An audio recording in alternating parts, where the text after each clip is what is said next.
Doctor Babasaheb Ambedkar 24 April 1937ला माझ्या गावी आले। त्यावेळेला पाण्याची फार टंचाई होती। आम्हाला पाणी पिण्यासाठी कुठलाही या ठिकाणी स्रोत नव्हता। सवर्ण लोक आम्हाला विहिरीला शिवू देत नव्हते। त्यावेळेला आमच्या पूर्वजांनी संघटित होऊन ठराव करून विहीर मारण्याचं ठरवलं आणि स्वकष्टानं ही विहीर मारली, बांधली। आणि त्यावेळचे काही उदयनमुख पुढारी असतील त्यांनी ठरवलं की डॉक्टर बाबासाहेब आंबेडकर यांच्या हस्ते या विहिरीचं पूजन व्हावं, त्यांनी अगोदर विहिरीचं पाणी प्यावं, त्यानंतर आपण सर्व समाजाने पाणी प्यायचं। हा ठराव झाला आणि त्यावेळचे काही पुढाऱ्यांनी डॉक्टर बाबासाहेब आंबेडकरांची तारीख घेतली। बाबासाहेबांनी आम्हाला तारीख दिली। त्यावेळेला 24 एप्रिल 1937ला डॉक्टर बाबासाहेब आंबेडकर स्वतः या ठिकाणी आले। आमच्या पूर्वजांनी त्यांचं स्वागत केलं आणि बाबासाहेबांनी चांदीचा पेला आणि रेशमाच्या दोरीनं हे पाणी वर काढलं। अगोदर त्यांनी पाणी प्राशन केलं, नंतर आमच्या समाजाने एक अमृत असल्यासारखं हे पाणी तेव्हापासून या ठिकाणी प्राशन करतोय। त्या विहिरीला मोठा इतिहास आहे। आज तागायत 24 एप्रिल हा दिवस आम्ही दिवाळी दसऱ्यासारखा या ठिकाणी साजरा करतो।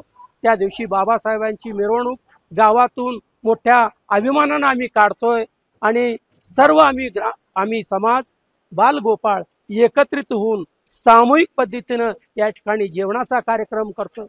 हा सण आम्हाला दिवाळी दसऱ्यापेक्षाही या ठिकाणी मोठा वाटतोय। आम्हाला अभिमान आहे डॉक्टर बाबासाहेब आंबेडकर आमच्या वडसंगला येऊन आम्हाला आशीर्वाद देऊन। 1946 रोजी 14 जानेवारी 1946 रोजी बाबासाहेब आंबेडकर एक प्रचार सभेला आणि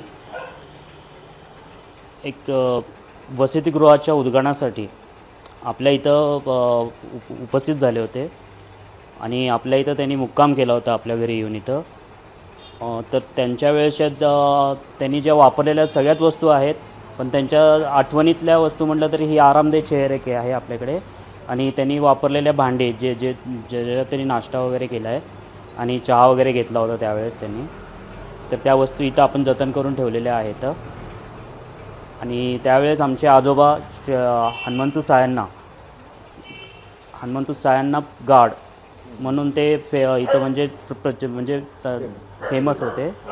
तर त्यांच्या वेळेस सकाळच्या वेळेस अण्णासाहेब हैदाळे म्हणून आमच्या इथले कलिग आहेत, बाबासाहेबांचे अनुयायी, तर त्यांच्या प्रचारासाठी साहेबांनी त्या दिवशी इथं मुक्काम केला होता एक दिवस आणि त्याच्यानंतर प्रचार सभेसाठी ते इथनं एक दिवस राहून दुसऱ्या दिवसभरात त्यांनी इथं मुक्काम करून प्रचारसभा आणि बाकीचे कार्यक्रम त्यांनी घेतले होते इथं।